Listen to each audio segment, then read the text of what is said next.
Climate change refers to the long-term shifts in temperatures and weather patterns.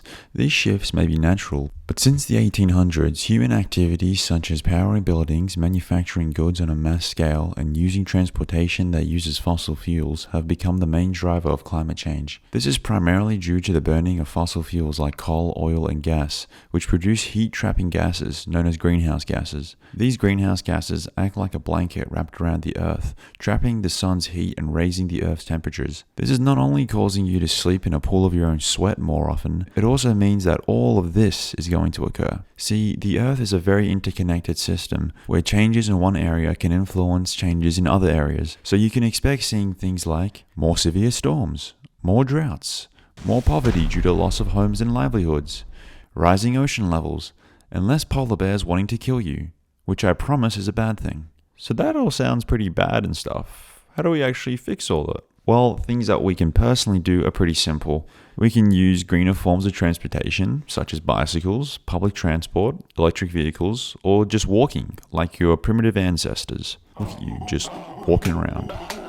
Having energy-saving habits on top of this, such as using LED lights and taking cold showers, like a true giga-chad, are some good ways to save energy and let you save money in the process. It will also help to advocate for local businesses to switch to more greener options with their products. For example, stopping the use of plastic bags, or switching to straws that aren't going to destroy all the sea life in 20 years.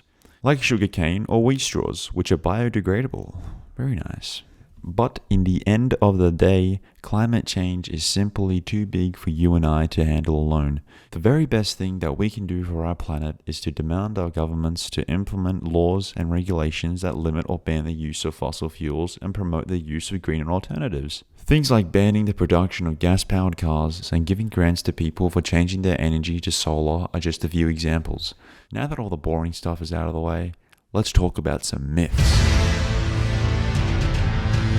No, not those myths. Climate change myths. Myth number 1. The Earth's climate has always changed. This is technically not a myth. Over the course of 4.5 billion years, we have experienced some climate change over the years. However, the rapid warming that we are seeing now cannot be explained by natural cycles of warming and cooling, as the warming of temperatures that would normally occur over hundreds of thousands of years are now occurring within decades. 17 of the 18 warmest years on record have all taken place since 2001. Myth number 2. Global warming isn't real, as it is still cold. That is such a simple explanation. Good job. Thank you. You have solved the climate crisis. Global warming is a long-term trend, but that does not mean that every year will be warmer than the last. There will still be days, nights, and winters that are unusually cold, even as the surface temperature of the Earth increases. Myth number 3. Global warming is caused by Cthulhu. This is a very silly myth to actually believe. Fortunately, Cthulhu isn't a real creature, and therefore it cannot... Oh no.